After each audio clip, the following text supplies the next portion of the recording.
1967년 제3차 중동전쟁이 일어났을 때에 미국에서 공부를 하고 있었던 이스라엘 유학생들과 아랍계 유학생들의 상반된 태도에 대한 얘기들을 저희들은 들은 적이 있습니다.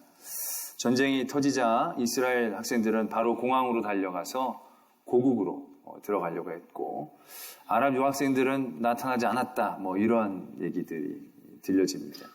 근데 그것보다도 훨씬 이전에 이미 우리나라에서 그런 일들이 있었다고 합니다.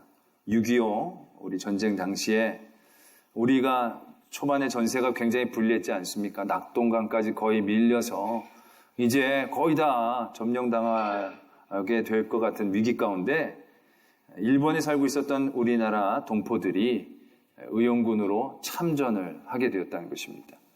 그들 가운데는 유학생들도 있었지만 가정을 이루고 살고 있었던, 안정된 삶을 살고 있었던 이들도 적지 않았다고 합니다. 그 의용군의 규모는 한 1000여 명 정도 되어졌고요. 그들은 그 전쟁에서 참으로 많은 공을 세웠다라는 기사를 보게 되어졌습니다. 그리고 또 한 기사를 보게 됩니다. 현재 국가안전처에서 조사를 했다고 합니다. 우리나라에 전쟁이 일어나게 되면, 당신이 외국에 있을 때 전쟁이 일어나게 되면 어떻게 할 것입니까? 라는 질문에 성인들은 40.9%가 바로 귀국하겠다, 전쟁에 참여하겠다라고 얘기했고요. 42.4%는 전쟁의 상황을 살펴보면서 그리고 들어가겠다고, 12.5%는 끝나고 들어가겠다고 대답을 했답니다. 근데 대학생과 청소년에게 똑같은 질문을 하게 되니까요, 전쟁이 일어나자마자 바로 들어가겠다, 귀국하겠다라고 얘기하는 친구들은 대학생이 19.9%, 청소년이 16.8%밖에 되지 않았다는 겁니다. 상황을 보면서 들어가겠다라고 얘기했던 이들이 54.6%였고요. 끝나고야 들어가겠다고 얘기한 친구들이 21.4%가 되었다라는 것입니다. 연령에 따라 많은 차이를 나타나게 되어진다는 것이죠. 전쟁이 일어나면 성인들은 70% 이상이 국가를 우선시하겠다, 가치관에 국가를 먼저 생각하겠다라고 얘기했지만, 청년들과 청소년들은 70%가 국가보단 개인과 가족을 먼저 생각하겠다라고 대답을 했다는 것입니다. 여러분들은 그러한 상황 가운데 어떻게 하시겠습니까? 여러분들이 외국에 나가 계셨는데 전쟁이 터졌습니다. 다양한 상황들이 있겠지만 다양한 상황을 적용하지 말고 그냥 여러분들 스스로만 생각할 때, 전쟁이 터지자마자 나는 바로 귀국을 하겠다, 손 들고 그런 거 안 하겠습니다. 한번 솔직하게. 여기 손 드는 분위기인데 지금 만들 수 없을 테니까. 라고 결단하시고 바로 귀국하시겠습니까? 아니면 전쟁이 되는 걸 잘 봐가지고 이길 듯 하면 들어가고 질 듯 하면 빠져있고, 아니 전쟁이 다 결론이 나면 그때서야 들어가겠다고 생각하시겠습니까? 여러분들 가운데 다 다양한 판단이 있겠지만 결코 쉽지 않은 질문이 되어질 것입니다. 우리 성도가 이러한 큰 의무와 부담감을 요구받는 그런 삶의 자리에서 우리는 어떻게 태도를 취해야 하는가? 오늘 에스겔의 말씀을 우리가 보게 됩니다. 하나님께서 에스겔을 파수꾼으로 세우신다라는 말씀입니다. 하나님께서 뭘 시키신다는 건 여간 두렵고 떨리는 일이 아닐 것입니다. 보통 일이 아닌 거죠. 다른 사람도 아니고 하나님이 너를 뭐로 세운다라는 것은 굉장히 우리들에게 큰 부담감으로 다가올 일일 것입니다. 오늘 에스겔서의 말씀, 아까도 같이 봉독을 했지만 말씀의 흐름이 그렇지 않습니까? 하나님께서 에스겔에게 내가 너를 파수꾼으로 세웠다. 그래서 내가 하나님이 악한 사람들 저러면 안 된다, 저러면 죽는다, 돌아오라고 내가 너에게 그 말을 시켰는데 네가 가서 그 사람들에게 그 말을 하지 않으면 그 사람들은 그의 죄 때문에 죽겠지만 그 사람들의 죽는 죄의 값을, 피값을 너에게 치르게 하겠다, 이렇게 말씀하는 겁니다.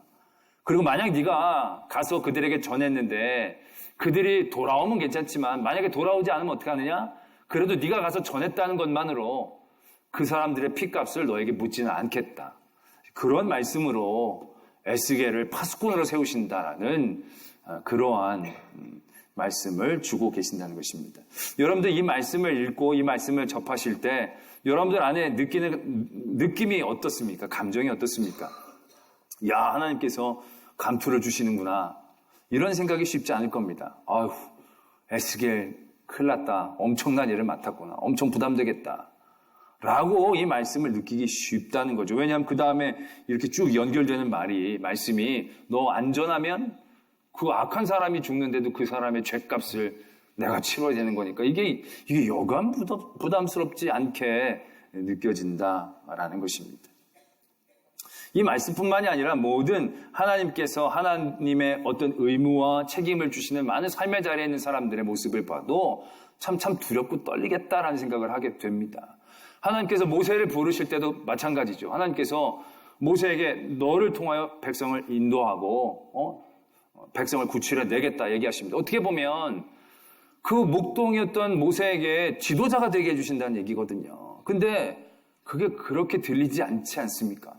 막 두렵고 떨리는 마음 가운데에서 이거 어떻게 내가 하겠는가라고 눌려있는 모세의 모습. 그런 모습이 결국 우리들이 하나님이 우리에게 어떠한 의무와 책임감을 짊어주는 삶의 자리에서 느끼게 되는 마음일 것입니다. 근데 우리가 다시 한번 이 말씀을 찬찬히 살펴보자라는 겁니다. 과연 이렇게 그렇게 의무와 짐으로 우리에게 짓눌리는 하나님의 명령인가라는 것이죠. 에스더서를 보면요. 에스겔이 아니라 에스더서를 보면 에스더가 왕후가 되지 않습니까? 왕후가 되는데 굉장히 이제 포로로 잡혀온 사람들 중에 왕후가 됐으니까 굉장히 높아진 거죠. 되게 이제 잘 된 겁니다. 그런데 그때 그 유대 민족이 큰 어려움에 처하게 되죠. 하만이라는 권력자가 유대인들을 밉게 봐가지고 유대인들을 한날에 죽일 수 있는 법을 만듭니다. 그러니까는 누구든지 유대인들을 공격해도 죄가 안 되는 날을 만듭니다. 그 유대인들의 재산을 마음대로 뺏어도 되는 겁니다. 그날이 되면 그 민족은 다 죽는 겁니다. 어떻게 보면. 그런 위기 가운데 모르드게가 에스더를 찾아오죠. 그리고 에스더에게 얘기합니다. 이러이러하다. 그러니까 네가 좀 어떻게 좀 해라. 얘기합니다. 그 얘기를 듣고 에스더가 망설입니다. 정말 큰일 나긴 큰일 났는데 제가 뭘 할 수 있을지 모르겠다고.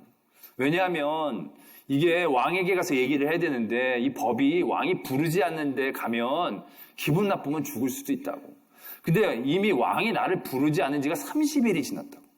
여러분, 남편이 아내를 30일 동안 부르지 않으면 끝난 겁니다.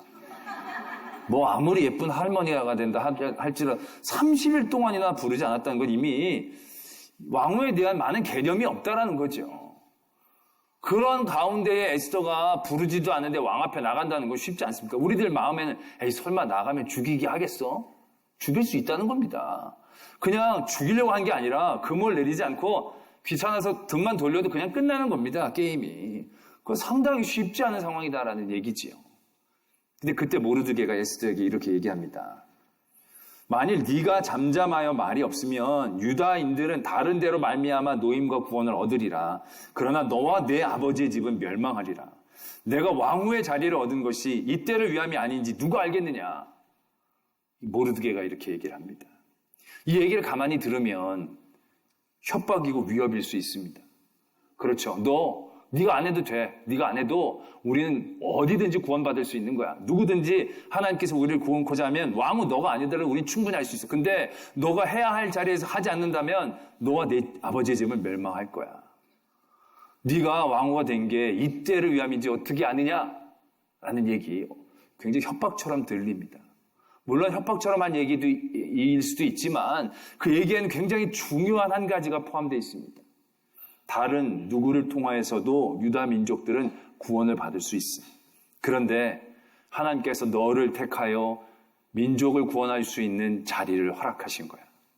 그건 에스더에게선 굉장한 큰 의무와 부담감으로 책임감으로 짊어질 수 있는 자리이지만 그 자리임과 동시에 너가 그 일들을 할 수 있는 자리에 올랐다라는 그 특권에 대한 깨달음을 주고 있다는 것입니다. 다른 사람으로도 구원시킬 수 있어. 그러나 하나님이 너를 택하시고 너를 부르신 것일 수 있다는 얘기죠. 그건 너에게만 짊어진 짐이고 의무가 아니라 너에게 하나님이 허락해 주신 기회이고 특권이다라는 것을 깨닫게 해주고 있다는 것입니다. 정말 그렇게 되지 않았습니까? 만약에 그런 일들이 없었더라면 에스더는 그냥 예쁜 왕후, 30일 동안 왕이 불러주지 않아가지고 혼자 그냥 살다가 가는 왕후, 그걸로 끝날 겁니다. 에스더는. 그러나 어떻습니까? 그의 큰 책임과 의무와 짐처럼 여겨지는 그 자리에서 그가 당당히 그 일을 감당하게 되었을 때 민족을 구원한 에스더가 되어진 거죠. 하나님께서 그 에스더에게 놀라운 특권과 축복의 자리를, 그 기회를 주고 계신다라는 것을 우린 다시금 볼 수 있어야 한다는 것입니다. 에스겔에게, 이거 에스겔입니다. 다시 에스더에서 에스겔로 돌아왔습니다. 에스겔에게 파수꾼을 하라고 하셨습니다. 어떻게 보면 굉장히 짐 같지 않습니까? 아유, 가만히 있어도 힘든데 파수꾼을 시키시다니. 근데 여러분, 지금 이 에스겔이 하나님에게 이러한 택함을 받은 이 순간은요, 에스겔이 뭘 열심히 하고 잘하고 있었던 순간이 아닙니다. 굉장히 무기력하고 두려움에 떨고 있었던 시절입니다. 이미 나라는 무너질 대로 무너졌습니다. 그래서 바벨론이 이미 1차 침공을 해서 포로들을 수만 명을 잡아갔습니다. 그 안에 1차 포로에 포함되어 있는 겁니다. 앞으로 수없이 이제 계속 망해 나가는 가운데 있다는 거죠. 이제 소망이 없습니다. 그 나라는 더 이상 어떠한 은혜를 바라볼 수 있는 일이 없다는 거죠. 제사장이었던 이 에스겔은 그냥 넉넉고 있을 수밖에 없는 무기력한 시절에 있었다는 겁니다. 그 무기력해서 아무것도 할 수 없는 삶의 자리에 있는 에스겔에게 하나님은 권위를 주고 계신다는 겁니다. 할 수 있는 일을 주고 계신다는 겁니다.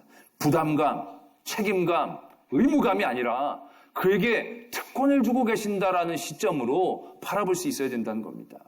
이걸 꼭 해야 되고 안 하면 크게 혼나고 이런 관점이 아니라요. 정말 아무것도 할 수 없는 무기력한 에스겔에게 하나님이 세워주고 계신다라는 것을 볼 수 있어야 한다라는 것입니다. 여러분, 이 말씀을 보면요. 우리가 말씀을 이렇게 쭉 읽을 때 너가 만약 그들을 깨우치지 아니하면 그들은 그의 악으로 죽겠지만 내가 너에게서 핏값을 내 손에서 얻을 거야. 되게 무섭지 않습니까? 근데 그렇게 받아들이지 말고 부드럽게 한번 받아들여 보십시오. 내가 너 파수꾼을 세웠는데 너 악한 사람에게 가서 내 말을 꼭 전해. 만약에 네가 안 전하면 그 사람 그냥 죽어. 그러면 내가 그 핏값을 너에게 물 수도 있어. 그런데 네가 그 악한 사람에게 가서 내 말을 잘 전해. 돌아오면 좋고 안 돌아와도 내가 그 사람의 핏값을 너에게 받지 않을 거야. 넌 별 부담감이 없는 거야. 그냥 하면 되는 거야. 라고 한번 이해해 보십시오. 엄청 따뜻하게 느껴지지 않습니까? 너무 억지로 만든 것 같습니까? 아닙니다. 여러분, 이 말의 어순이 너가 그렇지 않으면 핏값을 너에게 얻는다. 이게 나중에 있지 않고요. 먼저 있습니다. 그러고 나서는 너가 그렇게 했는데 그 사람이 돌아오지 않아도 괜찮아. 그래도 너에게 그 책임을 묻지 않아.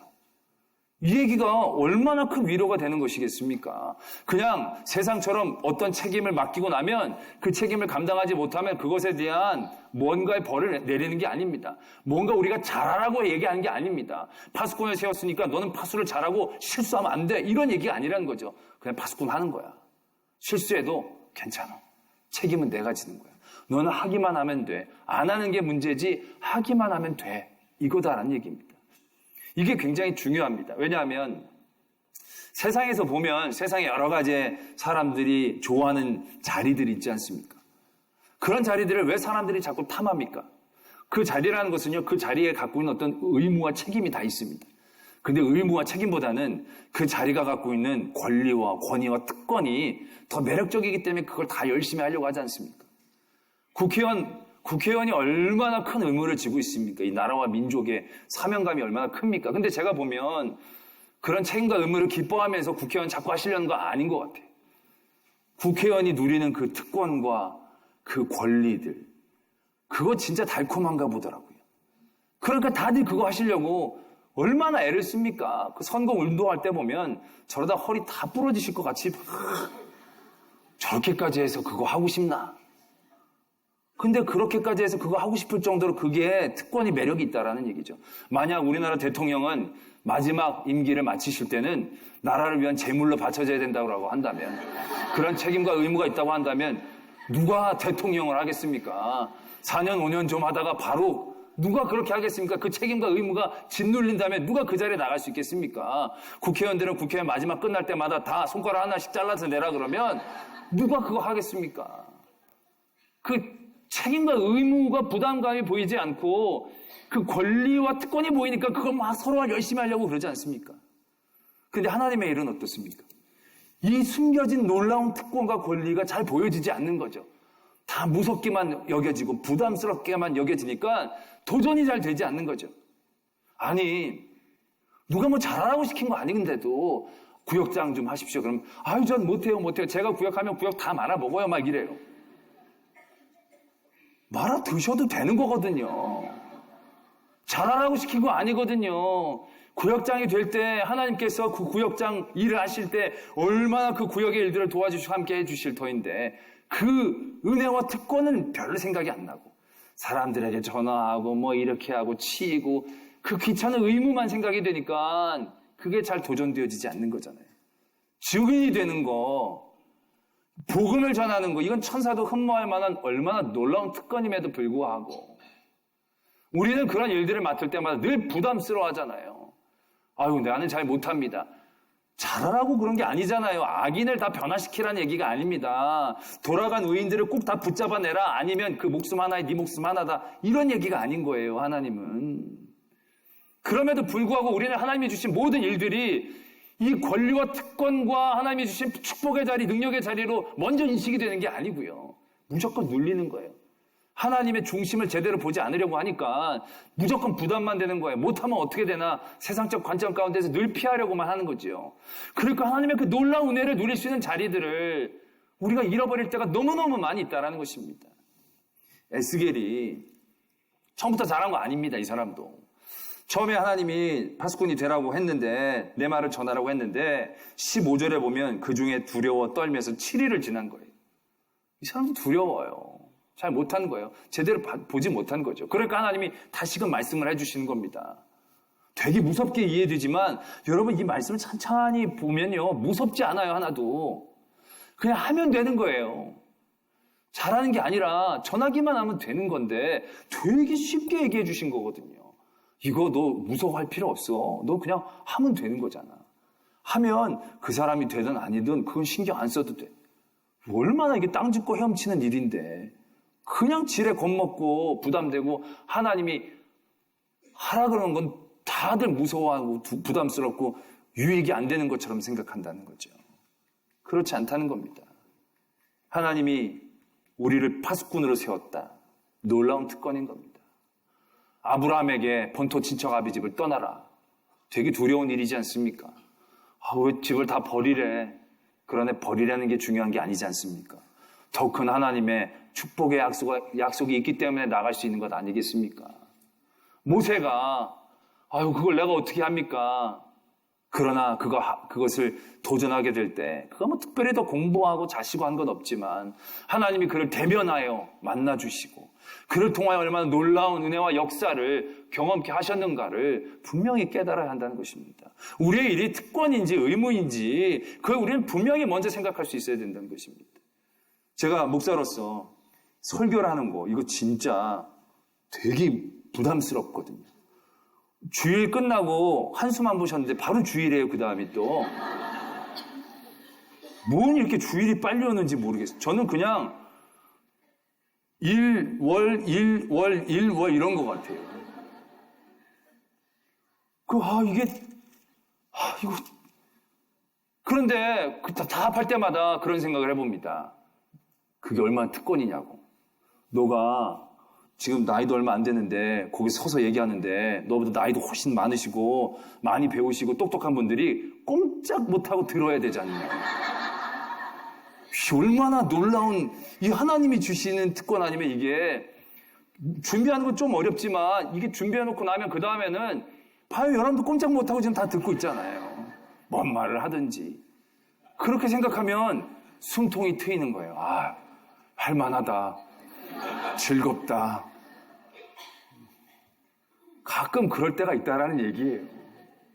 여러분들이 하나님의 모든 일들을 한번 살펴보세요.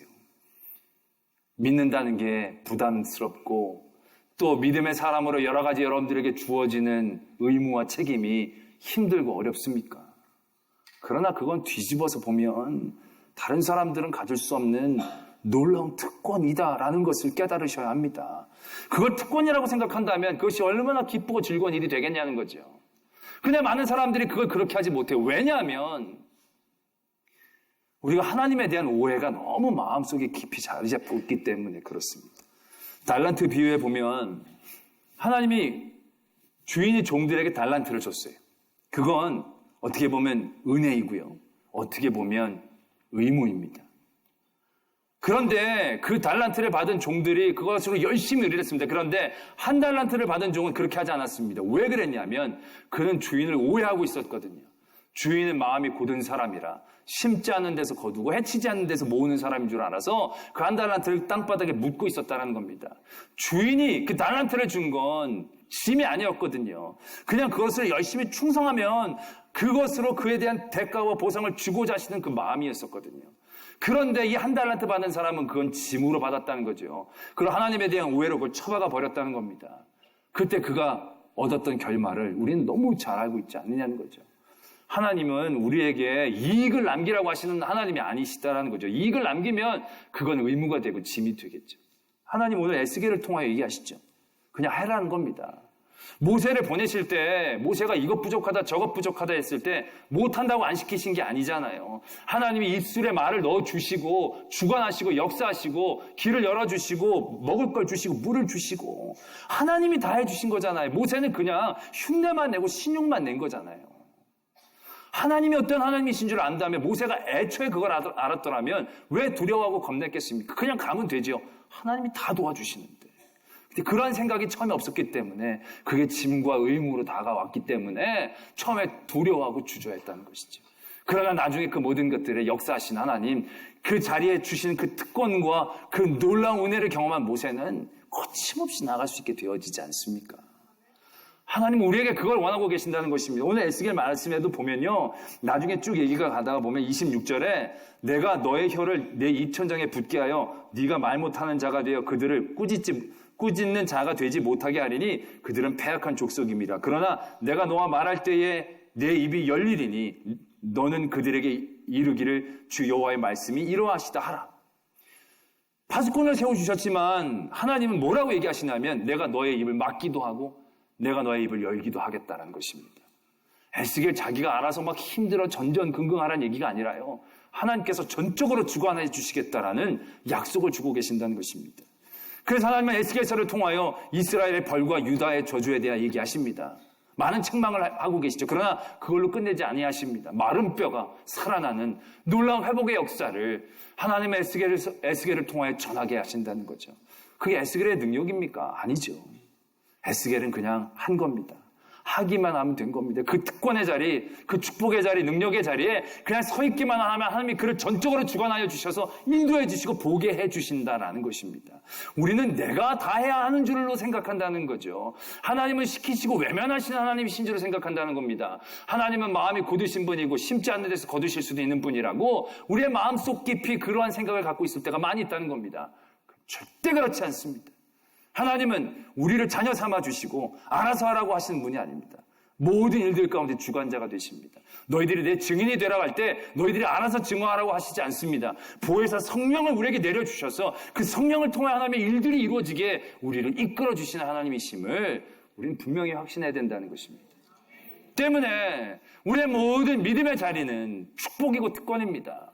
하나님의 자녀가 된다는 것은 놀라운 축복이고 특권입니다. 하나님의 증인이 된다는 것은 누구와도 바꿀 수 없는 놀라운 복입니다. 기도의 자리를 얻는다는 것, 그건 내가 기도를 하려면 힘들죠. 그러나 우리가 그 기도의 자리에 우리가 순종함으로 나갈 때 하나님이 우리의 기도를 도우시는 것을 경험할 겁니다. 그럼 그 기도의 자리가 얼마나 복된 자리인지, 얼마나 큰 특권의 자리인지를 우리가 깨닫게 되어질 것이다라는 얘기입니다.